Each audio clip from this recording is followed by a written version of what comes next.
Okay. Gosh, I've been up since 5 o'clock this morning and it's just 10. Oh, wow. Well, welcome to another installment of Off the Rails. I am Kay Frost and I'm here with Chloe Bear. And today we have a guest, a very wonderful man that is quite brilliant, and we'll have some interesting things to talk about. Christopher J. Power.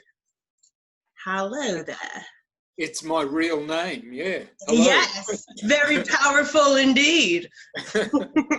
Nice to meet you, Kumari, and Chloe and I have known each other for quite a while now. Yes, yeah, I've definitely heard a lot of feedback from Chloe's time with you and seeing how she's developed so much within this area of her life, and it's just nice to have the opportunity to get to meet you because I've watched some of your videos as well. So it's just really cool to kind of have it all come full circle. And like, I'm just really excited because this is kind of just as a projector with 2 generators, being able to be like, well, what's this going to be like? She said she felt sleepy until I walked in. Yeah, I was like on the bed like, oh man, I'm so tired. And then she came, I'm like, oh, not anymore. Let's do this. Okay, well, it's over to you. I invite you to ask me any questions you like, or to, I'd love to listen to what you're interested in and then talk to that rather than, just go through a spiel. Okay. Well, lately I've just had a real, definitely had a real process of really trying to figure out what my next move or my next path is going to be.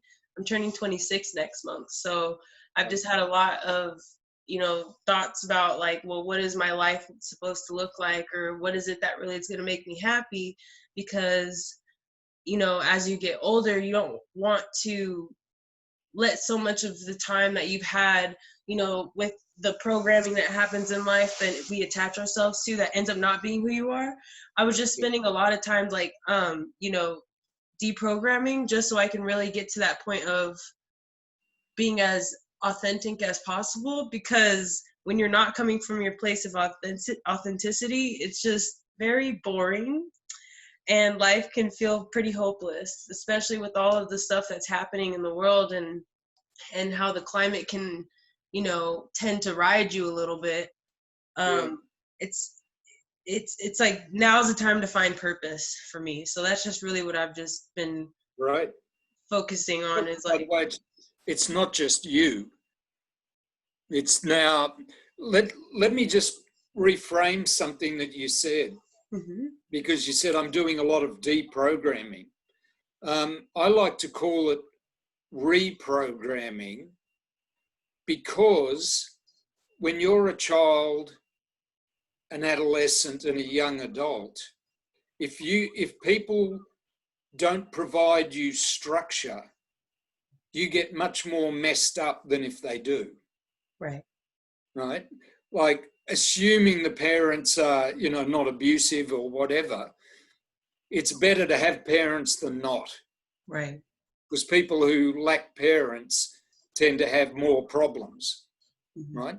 So initially, as you're growing up, as much as you get conditioned by the world outside of you, you need that. But then it comes to, as you said, you're getting so old now at 26. No.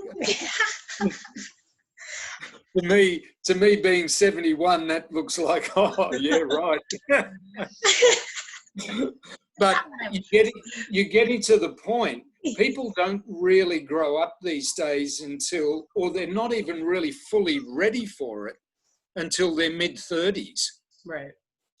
But definitely late adolescence, you start to pick up on, I can't just keep carrying all this stuff people gave me. I've got to sort it out myself and see what works for me and what actually holds me back. And in your 20s, there's this tendency, and I went through it like everybody else. I was one of the original hippies, one of the original demonstrators. It's like we all go, I got to break free from this. And it's true. but the tendency in black and white thinking is, now I've got to reject it all. Mm-hmm. And you can see in the world at the moment, there's a lot of black and white thinking. Everyone's thinking blacks, whites, privilege, it's just like, hold on. It's not one or the other. You want to keep the very best of what your parents gave you because it supports you. But you also want to put aside that which isn't right for you and then reconstruct or reprogram your life so it supports you and you can do what you're designed to do. Now that starts brewing in the 20s, it really happens in the 30s, and by the 40s, if you haven't got it together, you're going to be struggling. Yeah. So there's this process of self-discovery and empowering yourself. And then there's a process, once you know your own power, of learning to co-create with other people, otherwise known as creating relationships, community, people who you can work with, people that you love to hang out with, go camping with, build cities with, build civilizations with, whatever, right? But the first step is you do get programmed. And if you don't, you suffer. And if you get programmed badly, you suffer. But whatever you get, even the worst programming can be turned into motivation and growth versus damage and victimhood, right? So there's post-traumatic stress syndrome or stress disorder. People who go to wars or who get abused end up traumatized and constantly on edge. That's very real. But there's also the other side of it, and they've done studies on people subjected to similar conditions, and there's this thing they call post-traumatic growth syndrome, where people get traumatized and it motivates them to open up or to grow as people. Right. But whatever happens, you've given this set of conditions that you allowed to occur because you chose to be born where you chose to be born. That's a whole debate in itself, but anyway, just trust me on that. And then you use that to grow up, which you successfully did, Kumari, because you're here and you're happy and you're smiling and you're producing podcasts, and so it worked, right? But then you need to take your life and go, what works for me? What doesn't? Take that out, because keep the best. And then what else out there is that I can use to condition myself because it works for me. And then you literally create the structure of your life. Now, one of the things I discovered as a hippie, if you're going to seek freedom, you need structure more than ever. Yeah. Right? The freer you become, the more you need to have structure that you can be free in, that isn't damaging. Freedom with no structure, freedom with no responsibility leaves you a victim or a tyrant because you've got to control everything. But freedom with structure and responsibility makes you powerful. So you're now at a very beautiful stage in your life where you're waking up to the fact that it's your life now. Thank you, everyone who did take care of me, and off you go, the people who didn't. I was going to use curse words, but I won't. Yeah. Go off the rails. That's the point. Yeah. And just now, I'm responsible. I'm going to design this, and I'm going to discover And that's a key word. It's not like I'm going to find what I'm supposed to do or else I'm no good. No. I'm going to discover what works, what my role is, what brings out the best in me. And then I'm going to bring the best in me to the table of life, find people who appreciate the best in me, and I appreciate theirs, and then we're going to make a real difference. Does that make sense? It does, very much. Yes. Comments? No, not really. I mean, that was just pretty. I mean, it's very succinct with where I'm at right now because I literally I have so many times gone to Chloe and said, "Guess what I'm gonna do? I figured it out." Cause eureka, you know, and then you know there'd be this tendency to like fall through with it and not be able to commit to what I was at that moment so excited about. And you know, also watching Chloe and her process of being able to really come into this place in her life where she's really, you know, in that place of going into the world as she is and integrating that with what she's being brought.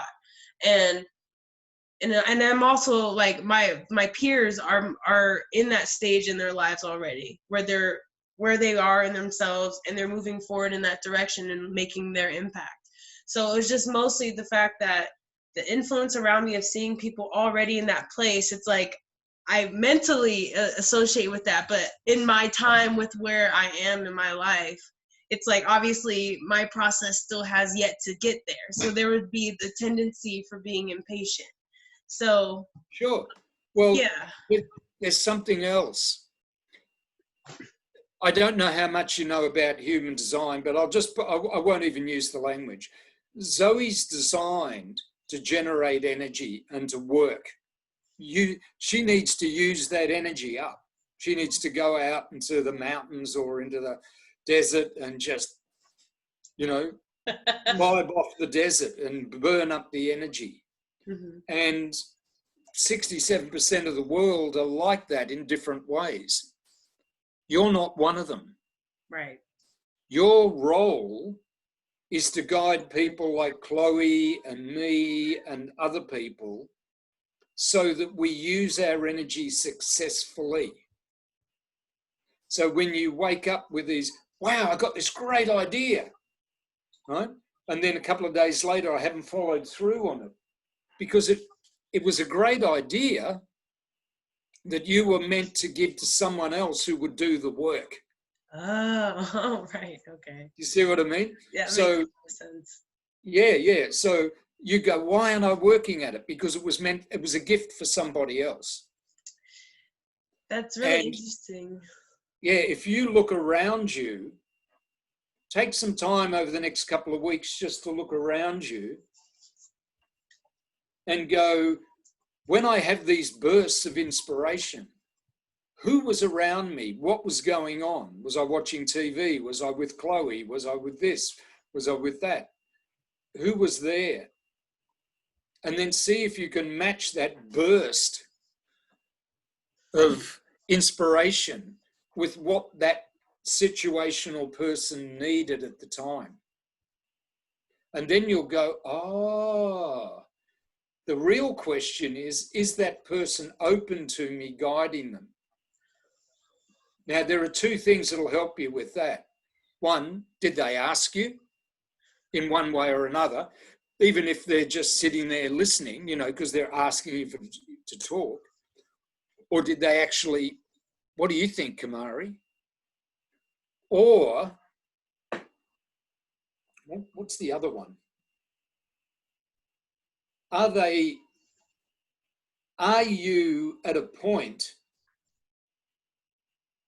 where you go, I'm really, now the word for projectors is success. But, you know, I know you're successful already because I've just watched you in the video enjoying yourself, right? Which means you're being very successful as a human being. Well, thank you. Right? Human beings, that's not the only thing they do, but if they're enjoying their life, and I don't mean high or, I mean genuinely having fun. Life is fun. You're successful. So you might call it fun or being positive, but you've got this energy in you that when you're on the money, it's called success. Oh, okay. Right? When you drift away from that, the further you go, it starts to irritate you and it's like a bad taste. It's like bitter. It's like, ugh. When you notice that, use it as an indicator that I'm drifting off track.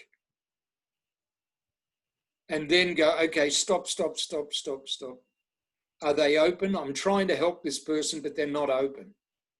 Well, they're not open. They haven't invited me. They haven't opened up.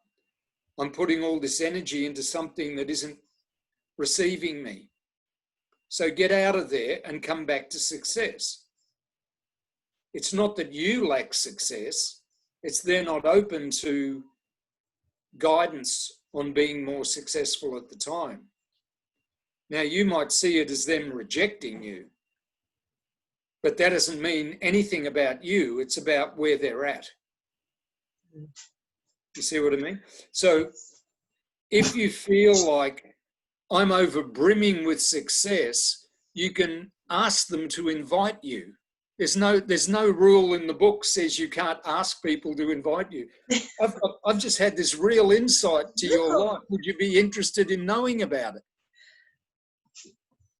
And it's purely from a open-hearted. It's not, I'm trying to achieve an agenda. I just want to know whether you would invite me to share this.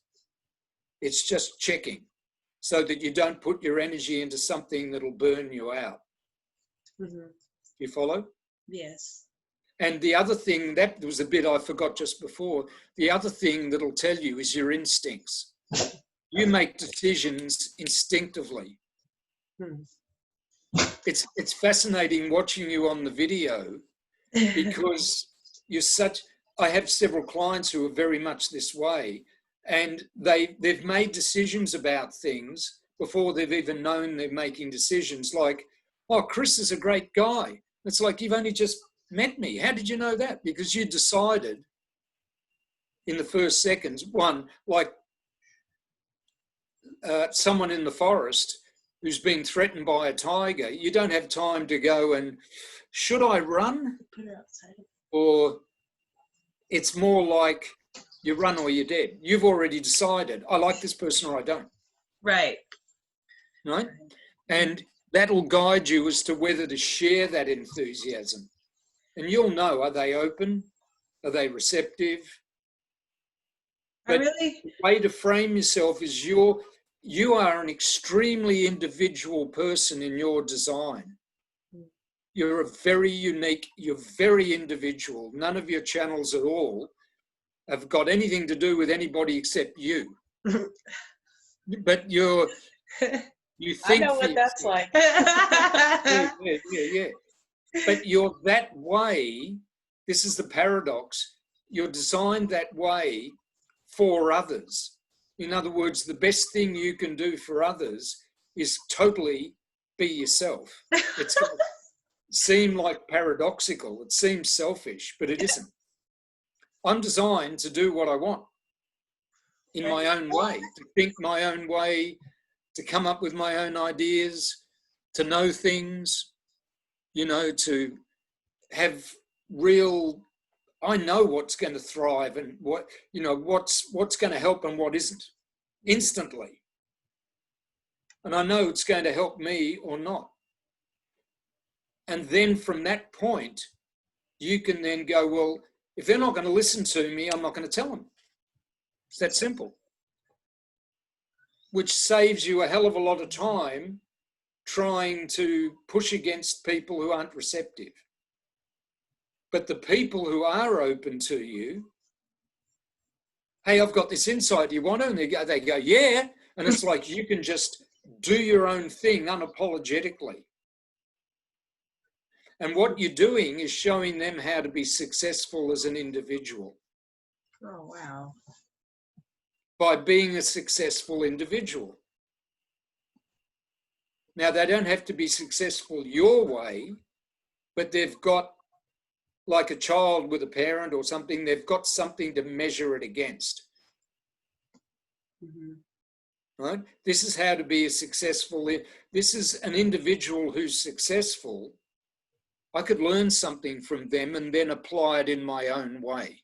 So even the dog agrees. Yeah. It's just really interesting because my thing was that I would second guess my ability to discern. So I was like, oh, I'm really not as intuitive as I think I am. I'm making the wrong choices. I'm not, like, I was thinking I couldn't listen. And so it's like I would second guess all of these things. So I'm learning to really, like, realize, like, I'm coming back to understand that, like, I'm actually more sensitive than I thought I was. Yes, and that's good. Yeah. And not only that, again, the black and white thinking, Right. you know, right or wrong. Mm-hmm. Look, sometimes your intuition will say something and it won't work out, but the lesson you get from that experience is more valuable than the actual what you were aiming for in the first place. Mm-hmm. See, there isn't black and white. When you mix black and white, what do you get? Gray. Exactly. You know, there's an old movie or an old film called 50 Shades of Grey. The world's full of it. My partner's Thai, Mm-hmm. right? You're a little browner or darker than she is. The kids are this. The people in Thailand love to look white. I spend half the time out in the sun trying to get a tan.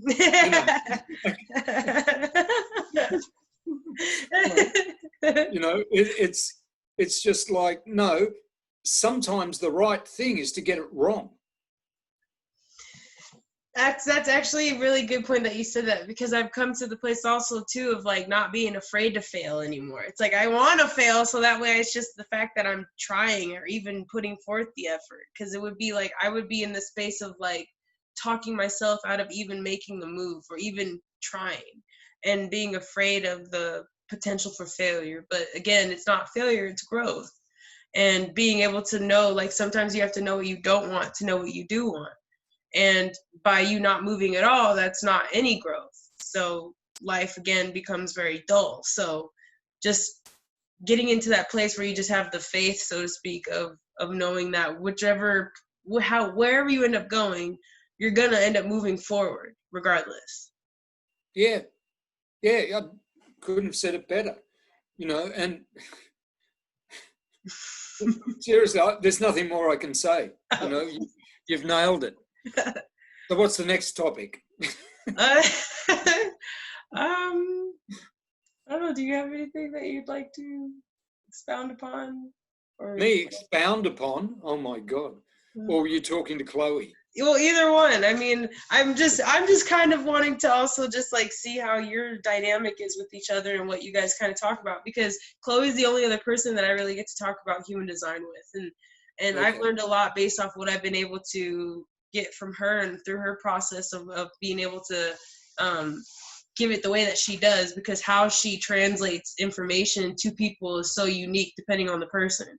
So, but also understand that when you two get together, that's a whole different connection. So I'm just more curious of being able to see what more I can understand in that world through the fact that, one, you guys have already established that with each other, and how Chloe and I operate with each other when we're together.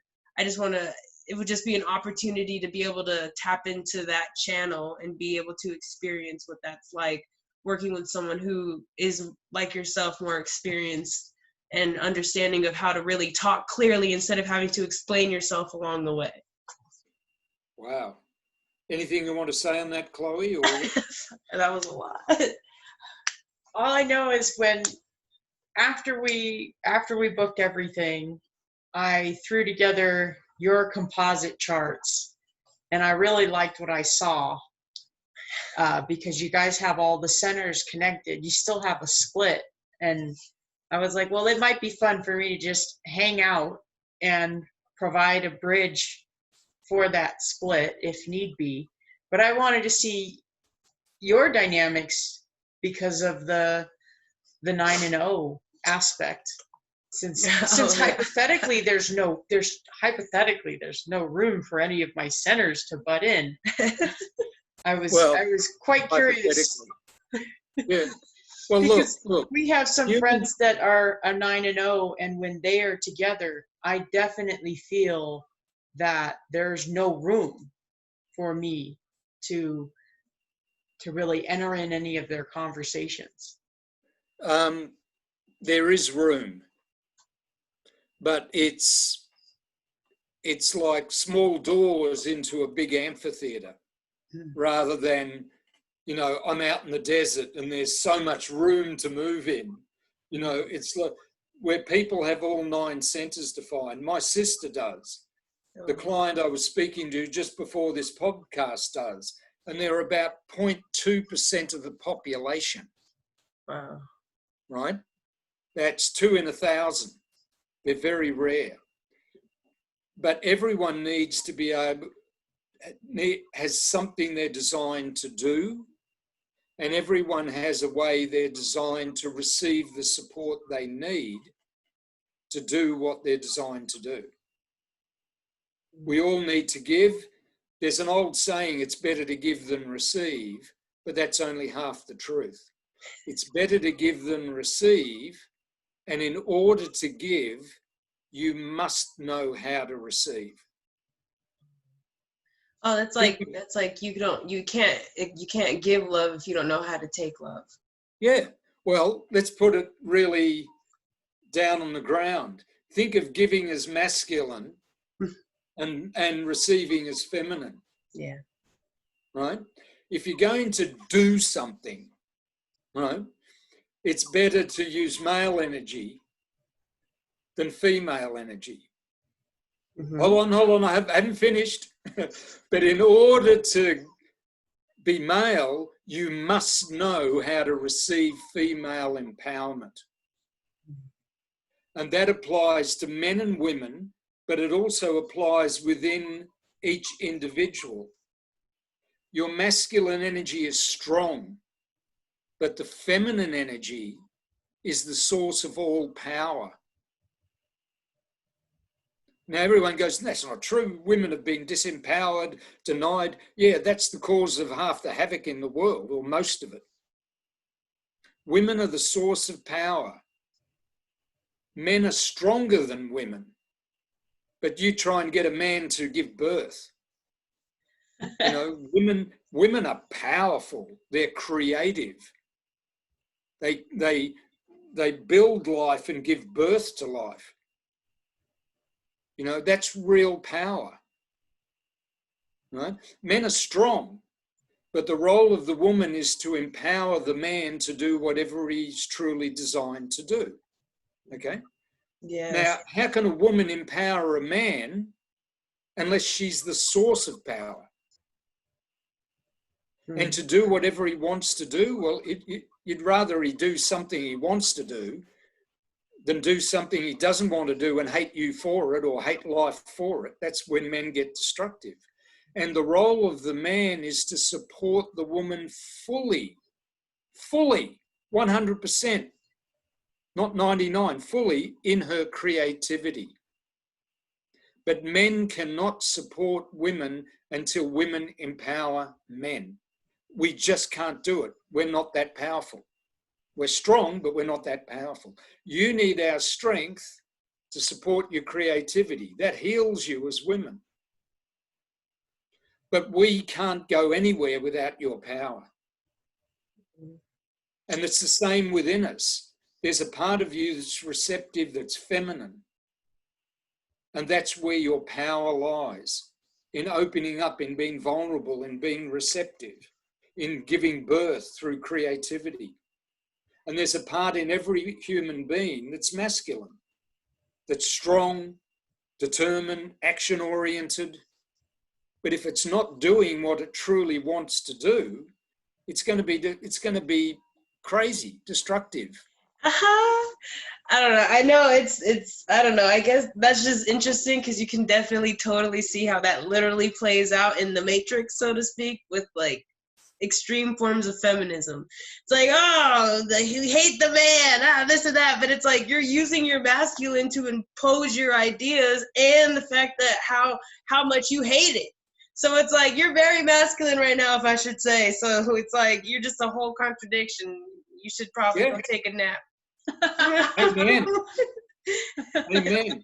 See, one thing I love about projectors, my stepdaughter's a projector. They love to learn.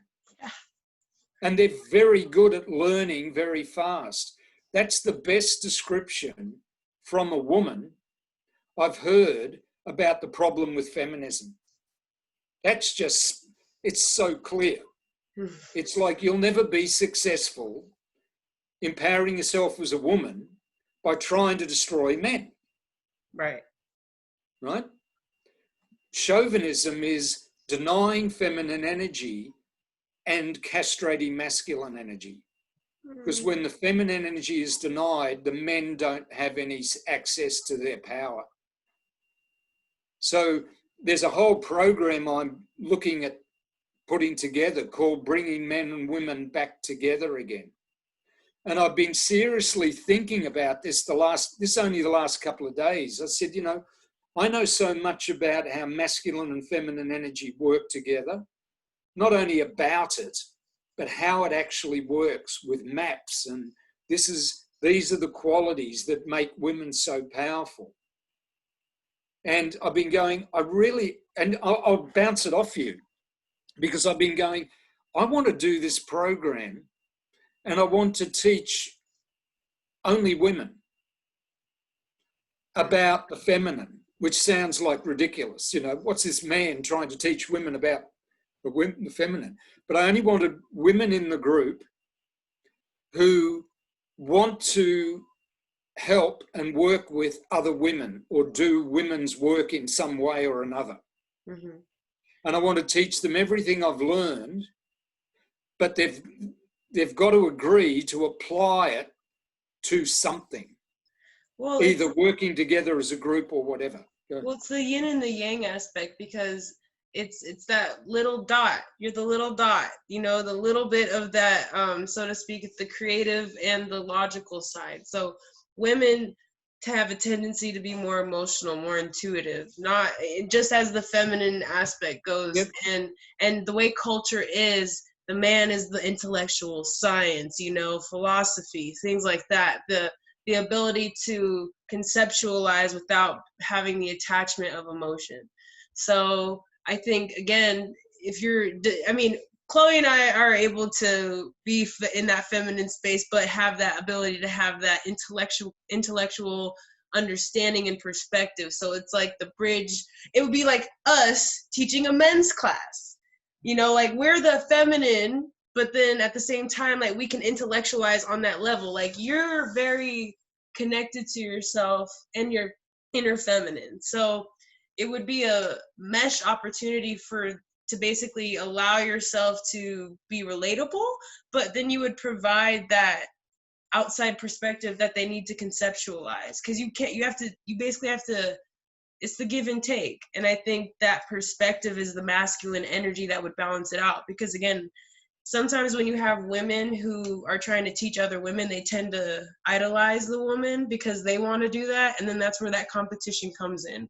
But that would be that healing opportunity with you being the masculine and supporting that creative opportunity with providing whatever you would be teaching. So it would work, is what I mean. So basically you're saying it'd be a good idea.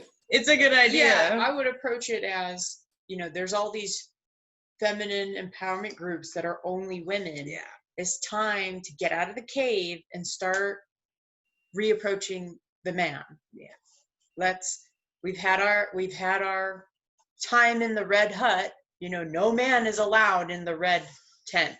Yep, I understand. But it's time now for us to go in and start working with men again. And if that means having a feminine empowerment group of only women that's actually led by a man, it's the first step. Well, it wouldn't be so much led as I share all my experience and what I've learned over 30, 40 years, and then present it to you as clearly as possible. And then the women go and translate it into language that they can share with each other.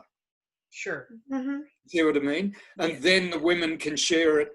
Like in the Arthurian legend, men and women worked together to build Camelot, but it came to a point, if Camelot was going to be sustainable, they had to find the Grail, which is literally the source of the feminine.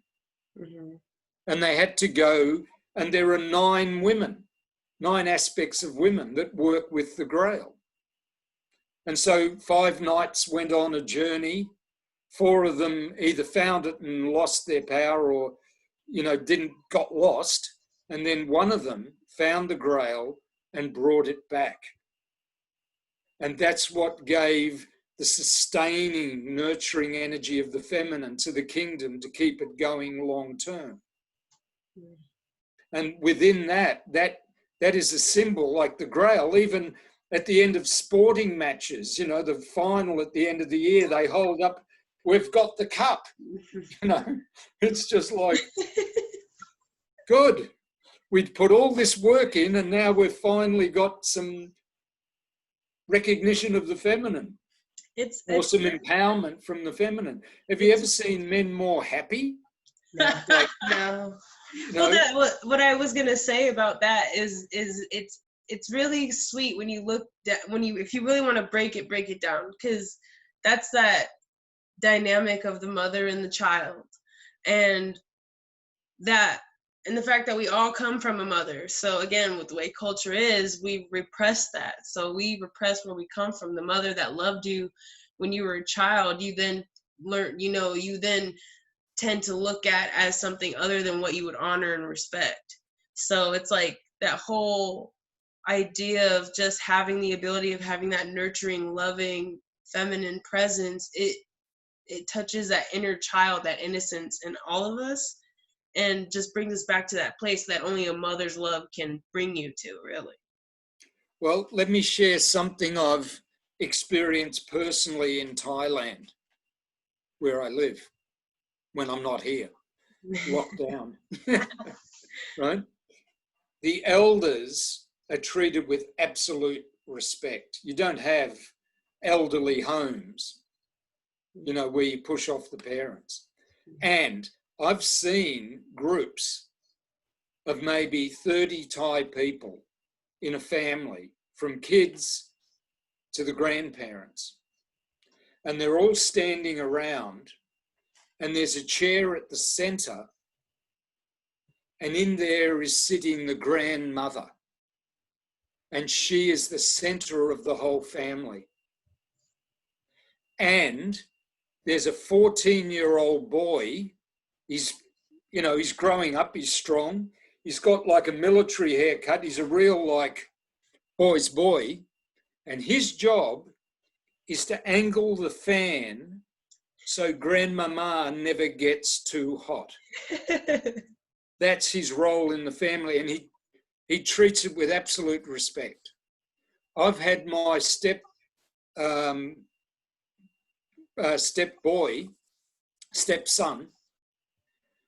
come at my partner's birthday.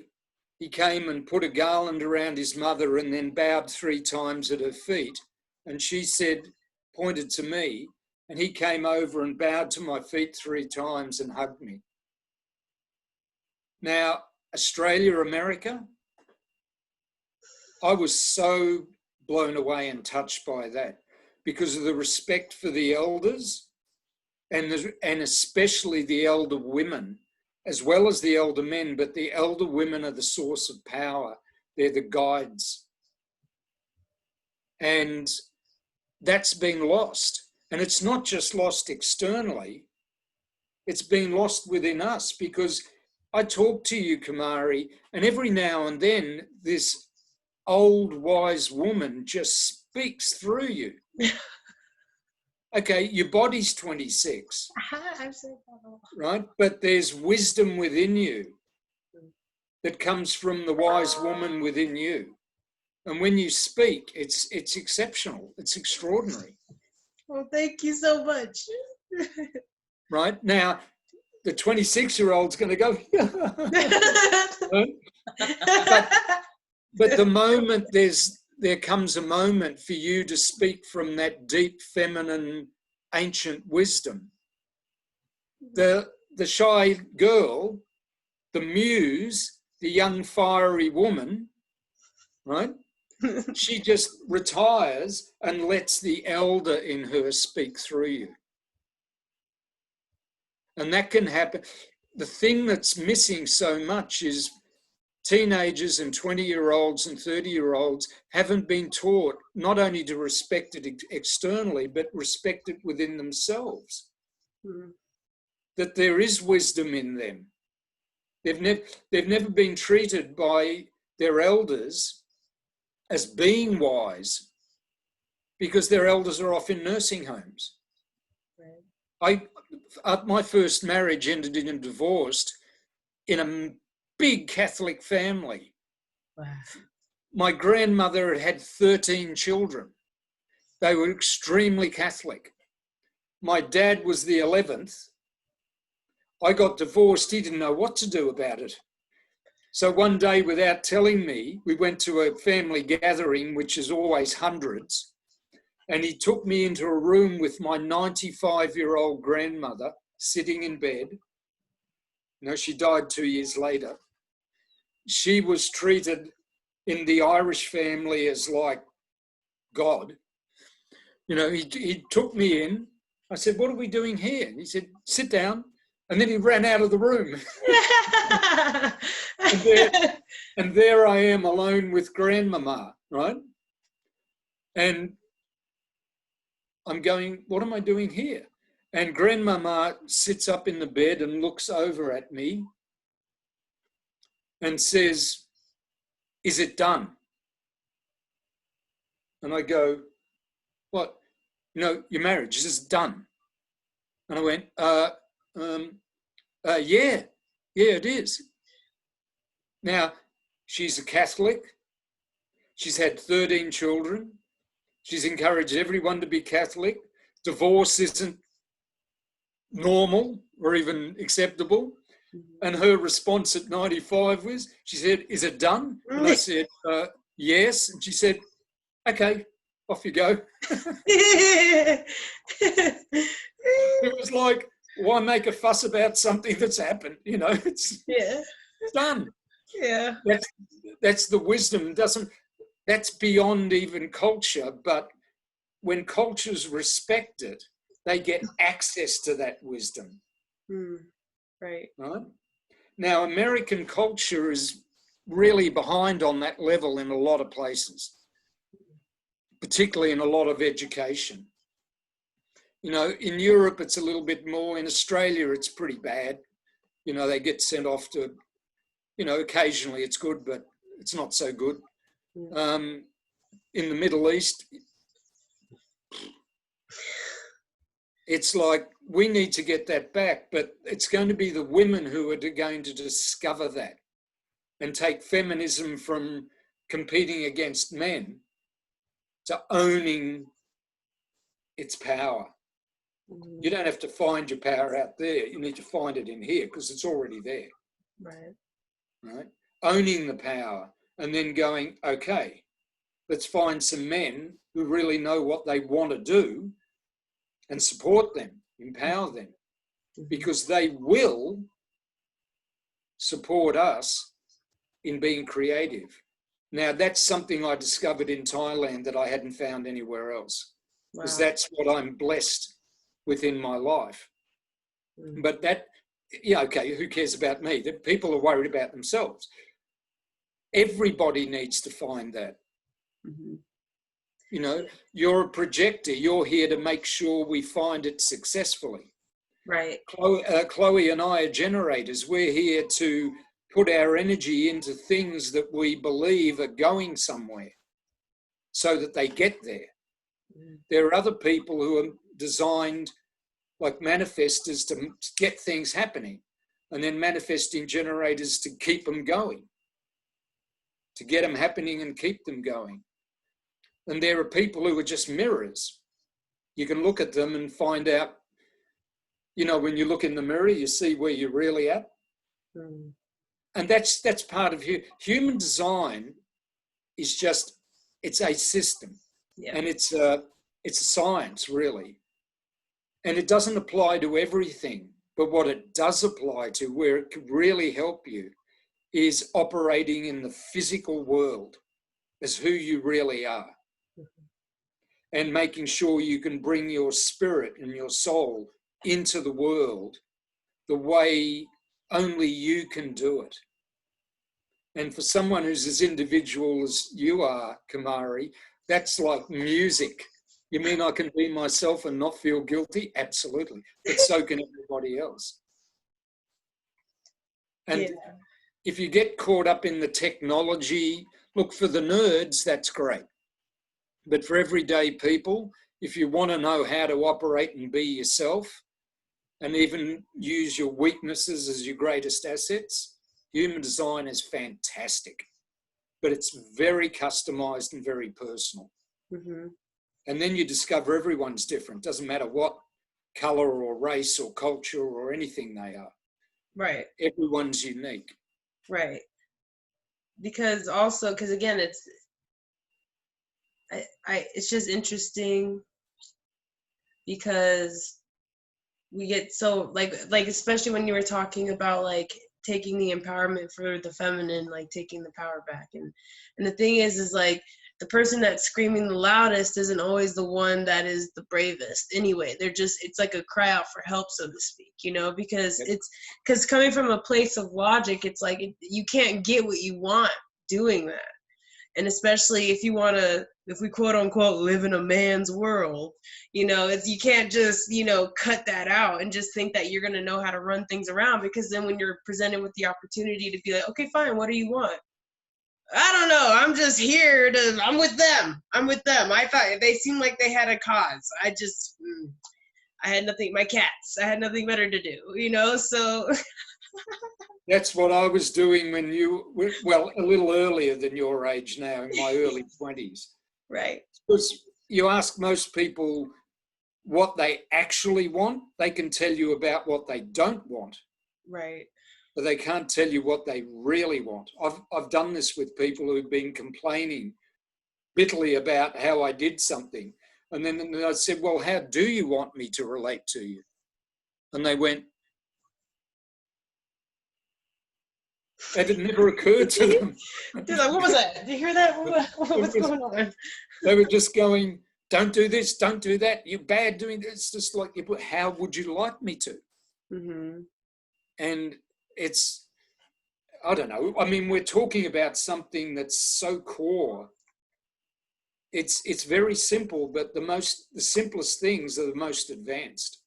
What I've noticed with dealing with my stepdad and dealing with my friend that she's met named Blue, what they want, at least through the slips in there when they talk and by a lot of their behavior, what they want is to get their open centers under control. They want to be able to predict what's going on in those open centers. Like my stepdad, for example, we work in the securities industry. That's what the financial world is called. It's the securities industry. He has a completely open spleen. He works every day to make him and his clients feel secure. And it's driving him literally to walk into walls. And so like when people are willing to say what they want, this is where human design is really helpful, because so many people want what they're not supposed to do, but where instead they're supposed to receive. Yeah, they want to do what, you know, they want to do where they're meant to receive. Yeah, I'm just in awe of you two. Well, I'm serious, because you explain Programming partners. You explain it so clearly. You know, I talk a lot, But when you both have the ability to take it in and then just go boom, most people want to control their open centers. I've never heard it said that way, but you're absolutely right, Chloe. And the last thing your open centers need is control. They need. I think the only degree of control that they need is for the area in you that makes decisions to decide to follow through with, that's not for me. What's coming in is not for me, or what's coming in is for me. That's all the control that the open centers want, is you to follow through with your inner authority. Kumari, this is why I keep telling Chloe that when I've passed on, she's going to continue my work, because she explains it so clearly. Yeah, it's really awesome. Like, again, like seeing her work, because she just also comes up with these analogies and things that like she just speaks to you in just such a way that it makes the connection. You're like, oh, what? I see what you did there. Okay, thank you. You know, so it's just really, it's interesting because again, like not everybody is able to be on this.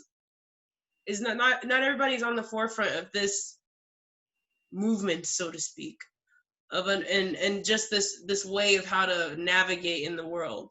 So it's refreshing to be able to hear it in a way that's so abstract from how everything else is explained or conceptualized out there with everyone else. So for me, I enjoy intellectual stimulation. I enjoy being able to think and being able to use my mind to interpret the world around me, but not everybody again is able to provide that for me. So it's like easy to connect with other people, but in that sense, not everybody is able to give me what I need. Like I can give a lot of people what they would want and what they could possibly need, but I don't always receive that back because it's very specific in a certain kind of way. Like it has to resonate with me in a way for me to be able to be like, oh, okay, so it's just, I agree with you definitely when Chloe gets something.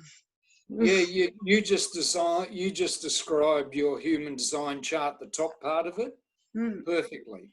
Oh. I would put it slightly differently. You're designed like a built-in bullshit detector when it comes to ideas. Yeah. Right? You just know whether this person knows what they're talking about or not. And then you're able to explain to them what you're talking about doesn't make sense, or what you're talking about really resonates. That will make sense to people. And that's part of who you are. And you need to love and respect that. I mean, really love and respect that, because that's what you're here to do. Find that beautiful balance between logic and abstract thinking, and know when it's on the money and when it's not. If it doesn't serve me, how's it going to serve other people? If you don't know how to talk to me as a unique individual, how are you going to talk to other people as an individual? Most people, whether it's church or demonstrations or whatever, they talk at you like a mass mob. It's like, we all believe this. And if you can't talk to a person as an individual who's unique, with one person, you can't do it with anybody. You just see it for and against. You're with us or against us. Yeah, that's it's just such a mundane thing for people to continue to talk about, because it's like, I feel like, because it diminishes, it's like you're diminishing yourself continuously still by saying, there's only one side and we're on it over here, and you either got to get with it or get gone. And it's like, that's just so, like, just cutting yourself off from what else could be possible by giving yourself the divide, so to speak, between you and another. Because at the end of the day, it's like, we're all here to work with each other. And so even though there are issues that are very much complex and can feel like only a portion of the population can understand, it's a humanistic thing.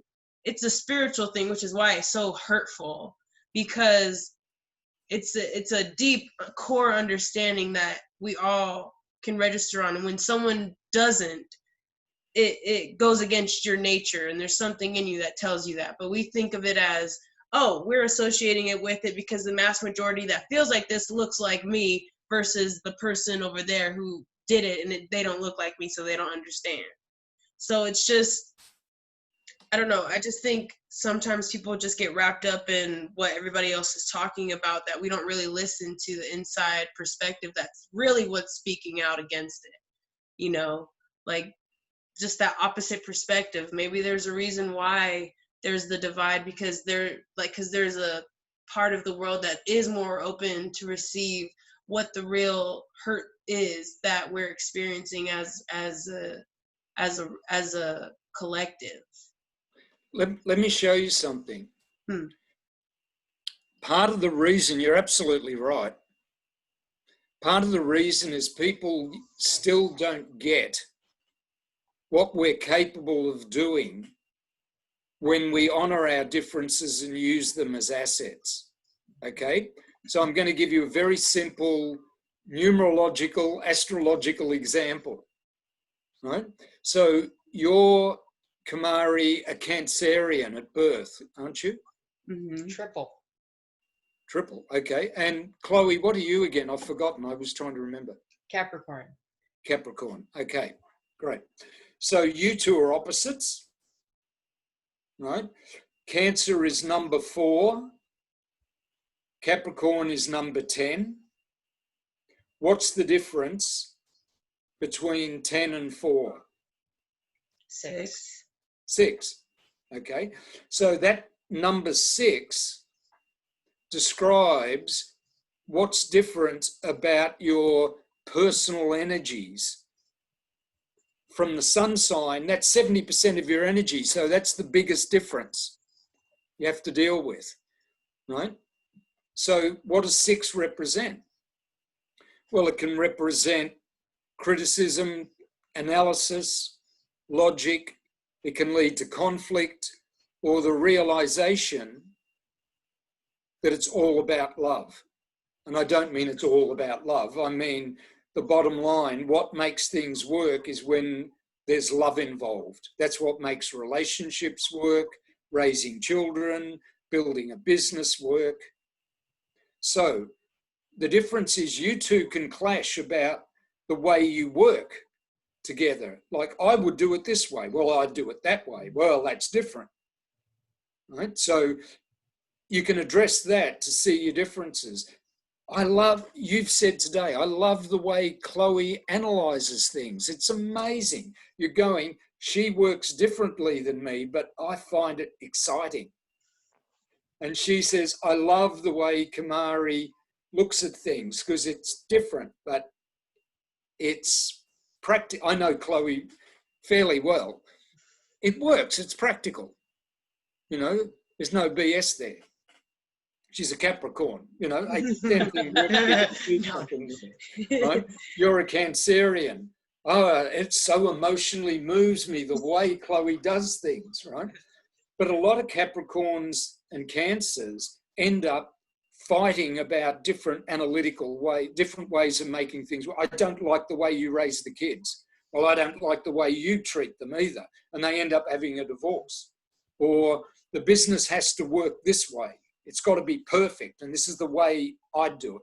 So you either do it that way or you get out of here, and they lose the asset. And all of that, that's fascinating because it gives you a chance to turn the differences into assets. But what people don't know is when you do turn the differences into assets, what do you get? What's the reward? What's in it for working together? So when you add 10 and 4 together, what do you get? 14. So your energy is very 4-ish, just to keep it simple. Chloe's is very 10-ish, right? Mature, structural, da-da-da-da. Yours is very nurturing, feminine, empowering, supportive, foundational. Chloe is very structural and let's achieve something meaningful, Capricorn. Okay, it's like a businessman and a wife raising children. Well, you never have the food cooked when I did. Oh, you never bring the money home for the, blah, blah, blah, blah, blah, blah, blah. Divorce. Or they go, okay, your role is to run your business. My role is to keep the home, because if you don't have a home to come to, you're going to burn out really fast. Mm-hmm. Plus our children won't get taken care of. But I want you to come home and spend time with the kids. Okay, fine. We'll structure the business that way. And I want you to appreciate what a business it is running a home. Great. So I'll make sure you've got what you need. Okay, so that you're resolving that. But the benefit is when you put the two together. 14. The bottom line with 14 archetypically, as an archetype, is empowerment. The two of you doing anything together creates an energy that empowers people. So it's different, me talking to the two of you sitting together, than if I was just talking to Chloe on her own or Kumari on her own. Because what you demand of me is, show us how we empower each other. Show us what we're capable of doing for empowering other people. And 1 and 4 added together is 5. It's like, let's give people confidence in what they can achieve and what they already have. Let's help people appreciate that bringing their light to the table makes them a leader and a person of influence. Even if that light is very humble. You try being in a hospital, no matter how powerful you are, without a nurse, you're screwed, right? You try running a major corporation without a woman who empowers you, or a woman running a major corporation without support, or a man who might love to stay at, maybe that's his thing. There aren't men like that who just love hanging out with the kids, but you bring those differences together and you get empowerment. What you see at the moment is people criticizing the hell out of each other, blaming the worst side of 6, trying to achieve childish goals, the worst side of 6 in the Enneagram, achieving at any cost, rather than people who want to get together, co-create, and change the world by giving people a way better option than the one they've got now. How about we heal and release all that stuff and then see what we can do together? And that empowerment is the bottom line of mastery. If you don't start with empowerment, you'll never master anything. And that's what you two can do for each other within your friendship, and you can do for other people when you're working with them, when they're around you. You're doing it for me because the two of you are together, in sync, listening, being feminine, opening up, and it's drawing out of me. Some of the most basic yet significant things that I know, simple as a couple of numbers. But what I'm talking from now is my power.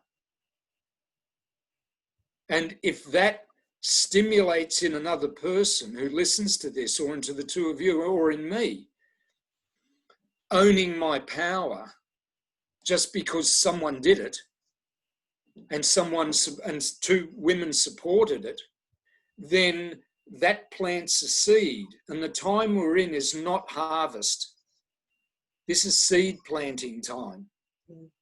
There's a whole new world there's a whole new crop being planted at the moment. And what is needed is people who are willing to plant the seeds. And the seed is turning up as yourself and then working together with the rest of the environment. Okay.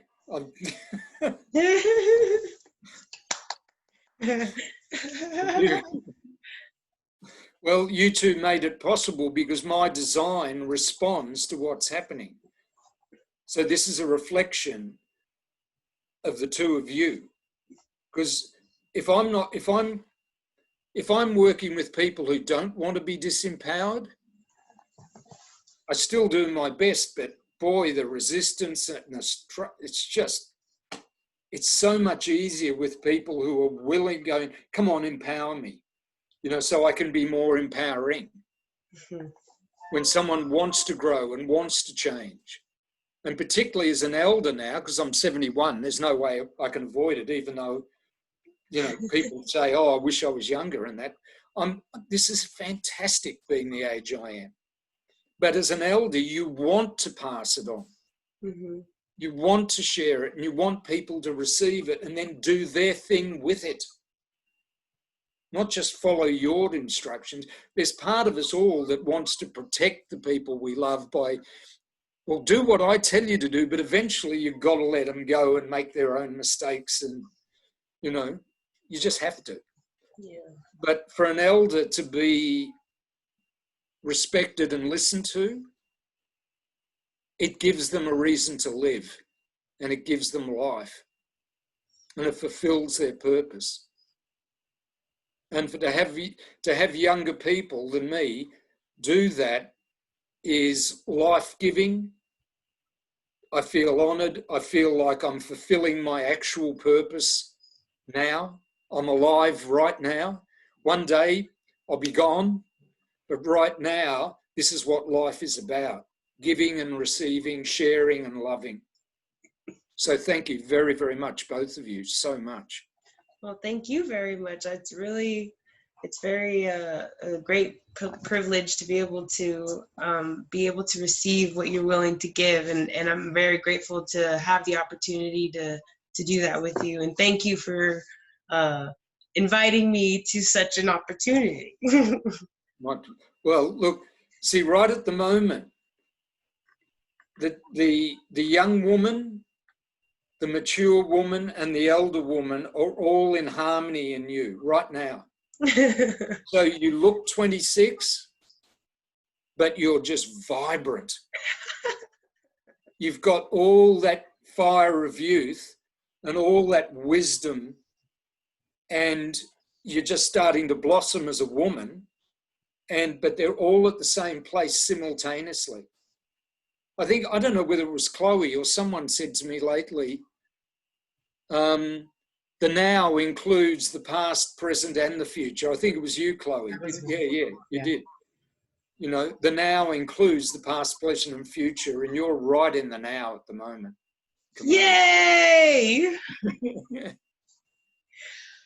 Yeah, I'm again, like, just how the timing of this opportunity to come together and basically receive, in a sense, confirmation with the coming together of you, because what you're telling me is what I've been able to come into my own realization these past few days even, and it's just resonating very much about like how I feel and how confident I feel about understanding myself, because before I was just still trying to figure out how basically I worked, like how I operated, and I just really I'm starting to get a handle on, or starting to understand how to be in this space more often and how to be more natural and authentic in myself, and realizing that this place is what brings me joy, and again, for me to attract those individuals that I need to fulfill my purpose, I have to be operating at my highest authenticity, because then they won't recognize me and we won't be able to have the connection to be able to do what the whole point of us coming together, which is for that. So it's just, thank you very much. Literally my pleasure. Wow, that's So we done or what? Did you want to talk about the One Insight to Thrive? Sure. This is a program that myself and my business partner, Dan Silberberg, are doing. It starts in the middle of next month. It's called our whole academy or our whole business is called One Insight to Thrive. In other words, if someone gets one insight can make all the difference in your life and turn struggling into thriving. Right? So that's what we aim, at least. Bottom line, you walk out with one insight that's going to change everything in your life. Now, we're doing this program called the Personal Power Masterclass. Now, it's literally what I just said. It's about power, your personal power. My job is to make sure it's customized to you. It's not everybody's got to do it this way or else it won't work, right? So it's personal power. Now that's getting in touch with the feminine in you, whether you call it that or not, and the power within you that's unique. And it's a masterclass. It's not just talking about it or going, guess what? The power lies within you. Good luck. Right? This is about, no, the power is within you. It's very unique. And this is a masterclass in not only understanding what your power is, but how to learn 48 skills over 12 weeks that you can use to constantly bring yourself back to your power, or to heal if you've been separated from it, or to be in it. And so they break up into 3 sections, to heal it so you get back in touch, to be in it, and then to share it with others. And when you share it with others, that's when you become influential. But it has to be your personal power. It's not like putting on a tie and a suit and doing it the way everybody else does. It's like your power, Kumari, is guidance and learning and understanding and sharing the pathway to success. Chloe is about energizing people to make sure they are successful. They've got the juice to get there. Same with me. And so in the 12 weeks, we're going to be doing 2 hours a week with Dan and myself and the whole group. We're going to show the skills and teach a few things, but there's going to be a lot of debriefing amongst the people participating. So it's not 2 hours of listening to me talk non-stop, which would probably be, even for me, would be exhausting. It's about putting things out, presenting the basics, then you break down into pairs and you share, how did that affect me? What did it trigger for you? You get to debrief it. Then you come back to the group and the whole group shares and everyone learns off each other. And then we give you exercises to do during the week and journals and stuff where you can hold yourself accountable and record it, and a Facebook group where you can all talk with each other. And during the 12 weeks, you do 2 sessions with me and 2 sessions with Dan, one-on-one. So it's quite intensive and it's very layered. So you learn from each other. And one of the things we've really learned is it's important who actually joins. Because if people don't want to change, they just want to be distracted, it's going to affect everybody. Yeah. So it's extraordinary as we put this out there. Chloe was the first person to sign up, and I can't tell you how happy, and Dan is too, because Chloe is very genuine. She did it because she knew she needed to change, and she knew she wanted to take things from one level to another level. Now, Dan in business, he's also done 40 years of personal development work in a whole area parallel but separate from mine. But in business, he takes $7 million, $10 million companies to $100 million companies, $400 million companies. But that's what he does for people, exactly the same. So if you're in touch with your personal power, he has the ability to take it from being this valuable to that valuable. Wow. Okay. I'm listening. I'm listening. Right. So if you're a projector who's really good at guiding and has some people who listen to you, like on a podcast, right, that can take it to the point where you have 1,000 people who really care, because you can have 100,000 people on your podcast and they don't give a damn because they just used it for entertainment, turn off and go back to what they're doing. Right. But if you've got 1,000 people who really take it seriously and apply it, you're set for life, both in teaching, fulfillment, finances, emotionally. So the thing is, can you empower yourself? Now, if it was 200 years ago, or 100 years ago, or even 20 years ago, but right now, that is the one thing that's so in demand.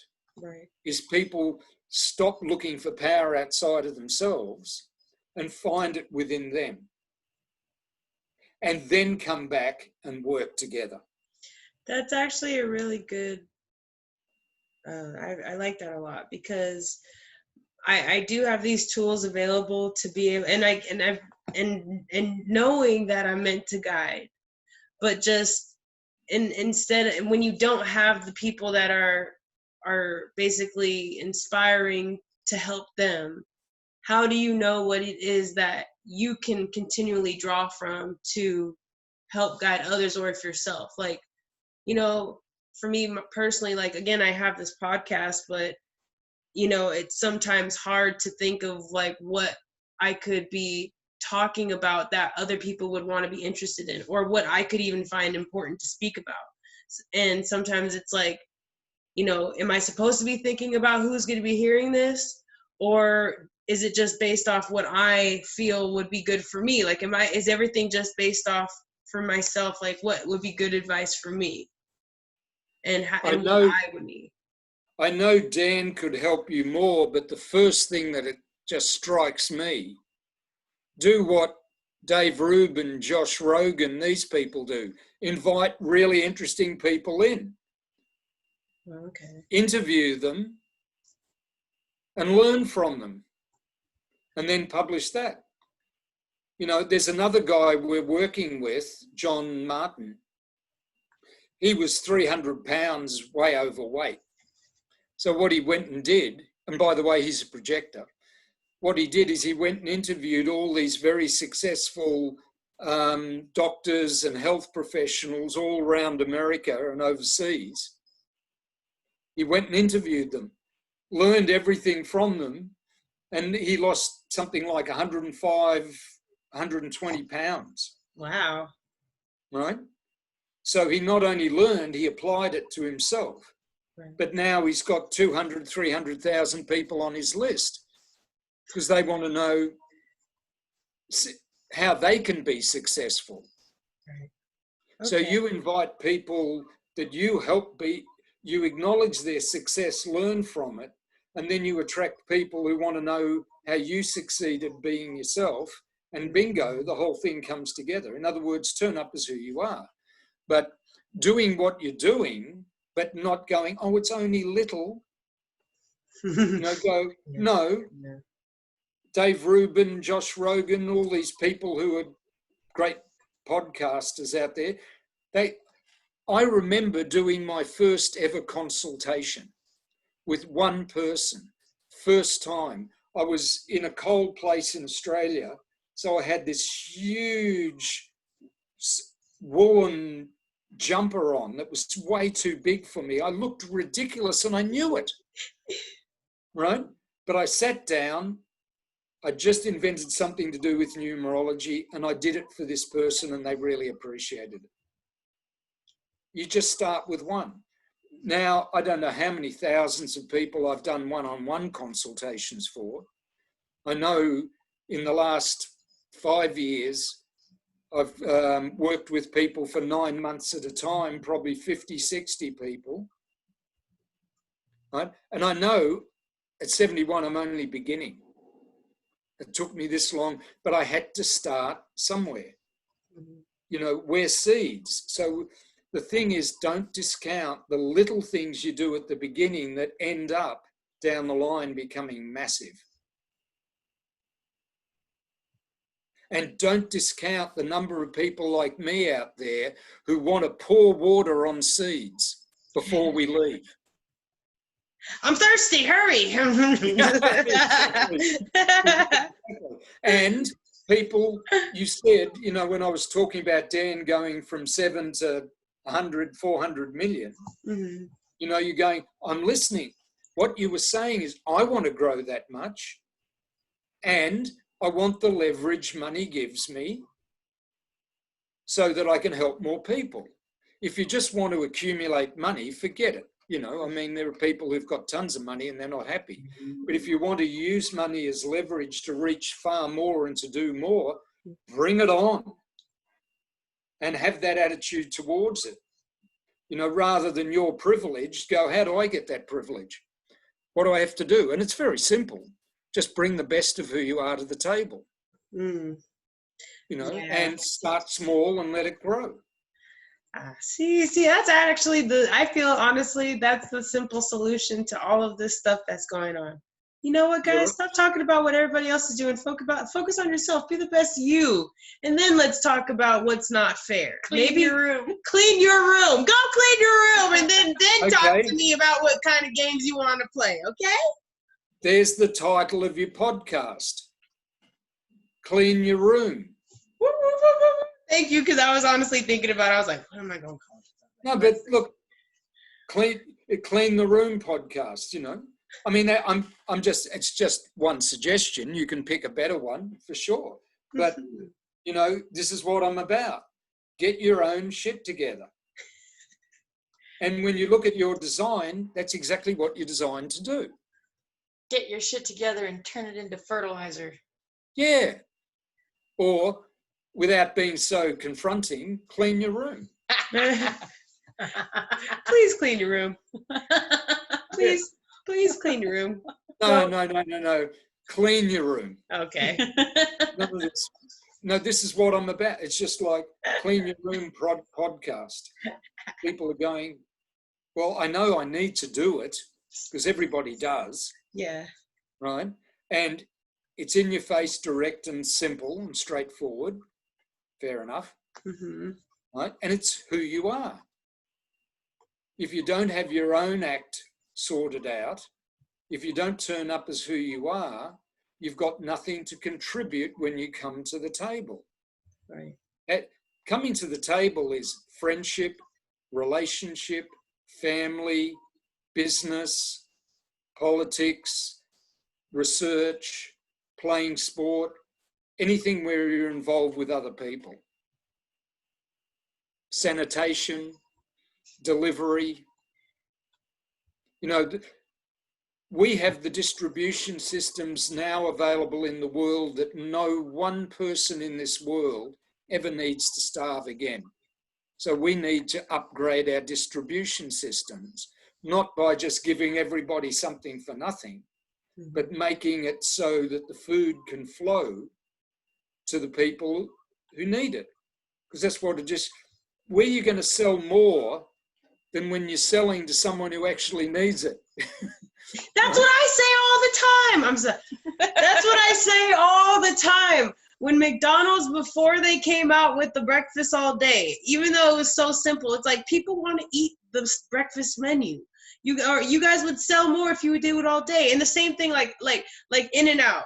In-N-Out is a burger chain that's the simplest ingredients: cheese, pickle, onion, and burger. That's all it is. And then you see these fast food restaurants, they get all crazy, and then they cut corners. They got all GMOs. They put pink stuff in their meat. And it's like, if you just had the simple basic ingredients and you let people really if you gave people really the quality they deserve, they will come to you because they can feel that you care. And they'll happily give you their money. And you'll make 10 times as much as you ever would if you just thought trying to save a little bit on the side. And I just feel like, hallelujah, sister. I just, that's what I'm just saying. Like from my, like if it's about money, if you guys want to play the money game, you have to care. Like like those big businesses, like when they care about their employees and they actually invest in the people that are supporting them, they want to work for you and they will work harder because they feel a sense of entitlement and ownership to that. This is called the economics of authenticity. Yeah, and the future of economics is connection. Yes. Not Really profits. connecting. Yeah. Yes. Sorry, Chloe? Because right now economics is all about profit. Yeah. No, it's about connection. It's just so simple. It's like people just are like, "Ooh, what do you mean?" And I'm just like, what do you mean? Like, I didn't. Oh, I hope one day you come to Thailand and visit my family there. They'll love you. Oh my gosh, definitely, for sure, totally. My mom actually just went to Thailand last year. Right. She loved it. Yeah. Well, the place, it's a bit out of the way, but it's magnificent. It's so beautiful. Yeah. And the temples there are like out of this world. Yeah. And I mean, they're not your classic temples. They're like Salvador Dali and Buddha got together and built a temple. Wow. Just like, whoa. So, yeah. But, yeah, look, soak it up and do what you're here to do. Because you matter. There's two things in life that matter. Life and you. That's what matters. If you don't have life, you don't exist. If you're not you, why did you even come to have a life? Everything else is, support or, I don't know, just pamper. I don't know the right word for it, but it's all surrounding everything. Panoramic? Sorry? Panoramic? No, there's a word like panoramic that's like that, peripheral. It's all peripheral, right? But if life, when you come, you didn't exist, you're here for a while, one day you'll exit. That's guaranteed. I don't care if you learn to live to be 500, there's going to come a time where you want to go. Right. Because it's, okay, that's enough. It's time to move on. It's an adventure. So you're here. While you're here, you need to be alive. Because I've been there when my mother passed away, literally as close as I am to this computer screen. And she took her last breath and she was gone. Her body was there and she was gone. Mm-hmm. And it was one of the most beautiful experiences of my life, believe it or not. You wouldn't expect it, but it was. But while you're here, you need life. And while you're here, you're the only you that has ever existed here in this universe. And if you don't show up, the universe is diminished. No! And if you don't take yourself from 7% to 100%, like Dan's thing, right? Yeah. Look, you're going to lose because your life is going to be diminished and everyone else is going to lose because they only got a little piece of you. Rather than and it doesn't inspire them to see the magnificence in them if you show them the lesser in you. Right. They might not agree with the magnificence in you, but at least they'll see that you didn't get punished for it, or if you did, you rose above it. It washed off you. I mean, if that's Christ's message, is they can do the worst shit in the world to you, right, and I rose above it, or it didn't really affect, it was painful at the time, but you can rise above it. Right. right? So if you can rise above something so painful, how much could you arise in something that was so supportive? That's what we haven't explored. What about if everything was going for you rather than trying to crucify you? What if you had the opportunity to work together with people who respected you and who respected our differences, and then we all worked together? I mean, look at all the energy we've put into creating so much magnificent art and culture in a world full of war, right? Imagine if we handled survival so we didn't have to go to war. And then what we could do when love was the bottom line, right?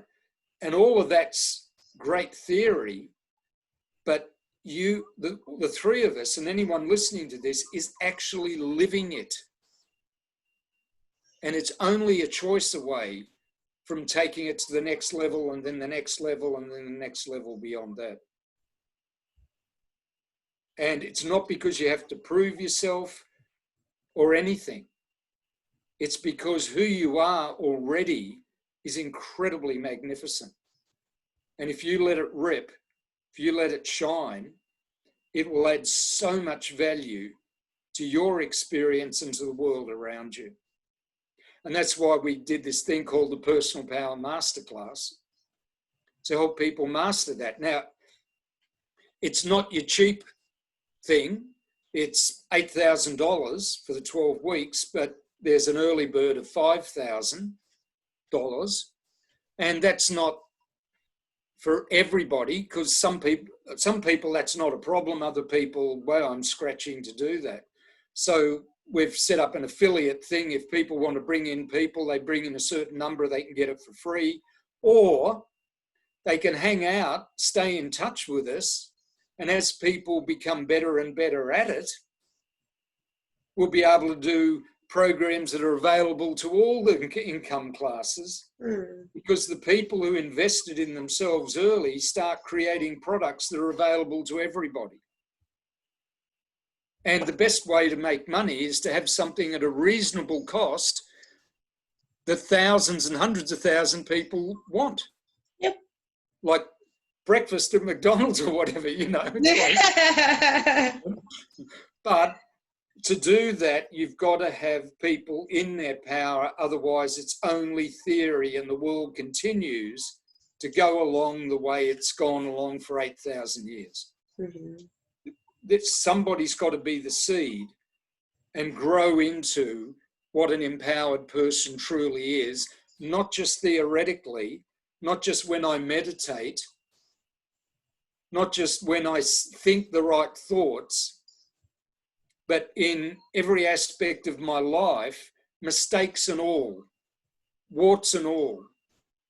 When you know your power is already within you, and you develop the skills as well as the understanding to connect with that, then small groups of people get together, and then they affect other groups, and the ripple effect affects billions. And Dan and I have a goal to become impact billionaires, not to be necessarily make billions of dollars, because you can actually live a very good life for less than $1 billion, right? But we want to impact 1 billion people through the ripple effect through other people. So we don't have to carry the whole load. You know, we affect maybe 100 or 1,000 people, and they affect, and then it just... So if I, even now, just practicing being in my power, if I share that with you, and and both of you have shared that with me, that sets a precedent, that sets a resonance. And that one podcast with 3 people, and who knows, a few people who watch it, starts to grow, and then it grows, and then it grows beyond that. And you leave the world knowing that you touched a lot of people's lives, and those people touched a lot of people's lives. And then all of a sudden you've got a demonstration that's way more than 100,000 people walking down the street.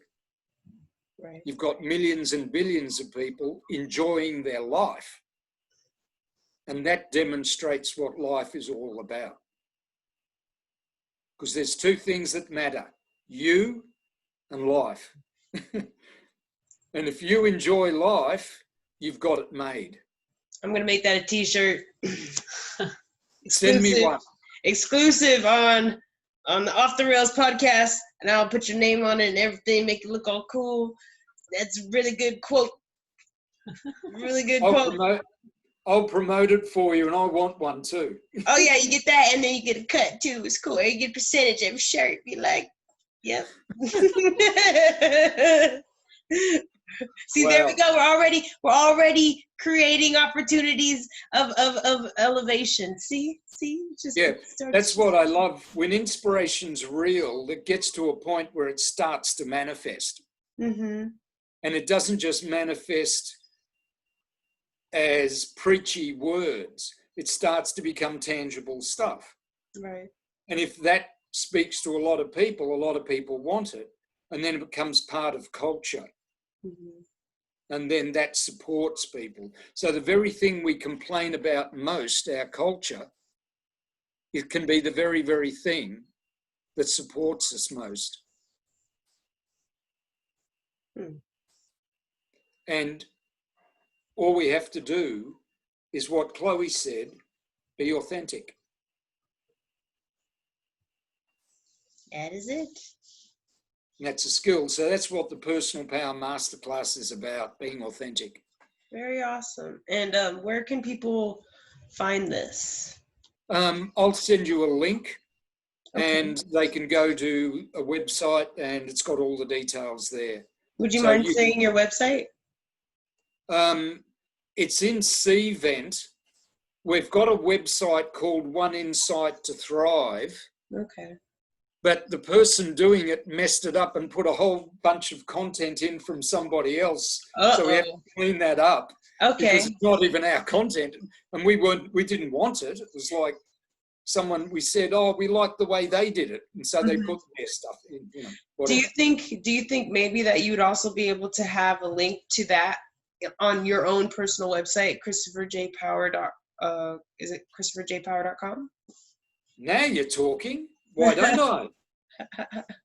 Well, yeah, that if people want consultations with me, ChristopherJPower.com. Mm-hmm. Right? There's another one if they're interested in me working long term with them one-on-one called teampower.business. So if you look either of those two up, teampower.business. But I'll put links to that, and I'll send you the link as well. It's a Cvent site. It's a site for running webinars and stuff like that. But I'll send you that. But that's a bloody good idea. Well done. Well, you're guiding people to success. It's quite fun. I quite enjoy it. and give me your email and I'll make sure if I send something to Chloe, it'll get to you as well. Definitely. Because I do a lot of emails I like writing and sending out inspiration. So, yeah, thanks. Appreciate that very much. Mm-hmm. Well, hold on. There's one other thing I can do. I can stick it in the chat. Oh, hoo. So I don't know whether that'll come through, but I think if we post, if the actual video itself is posted, then maybe it could be brought up on it. Okay. Then I'll take care of that. Yeah. Hold on, I've got it. I'll stick it in the chat and then it's there. And if it works, it works. If it doesn't, it doesn't. Okay. Hold on. And here it goes. Go away. Thank you. Boom. And enter, and there it is. No, where there it is, and there it went. Where? I'll send it to you on WhatsApp, Chloe. Okay, that'll be great. Well, it was just such a pleasure to be able to have the opportunity to collaborate with you and to gain some insight, and I'm so grateful for the wisdom that you give and sharing it with me today and Chloe as well. So just thank you so much for your time and yeah, it was just really, really awesome experience for me. Well, I'm going to say it was exactly the same for me as well. Shucks. I'm honoured and empowered. So anytime you want to talk, you know where to find me. Oh, you betcha. Okay. Thanks, Chloe, for setting this up. Really appreciated it. Kumari's an amazing woman. I know. I know. Okay, guys. So we finished? Yes, we are. Okay. I hope you have a great day. Same to you. Take care. Bye. Whoa, that was awesome. Oh, there's the chat. Oh, okay. Now I know where the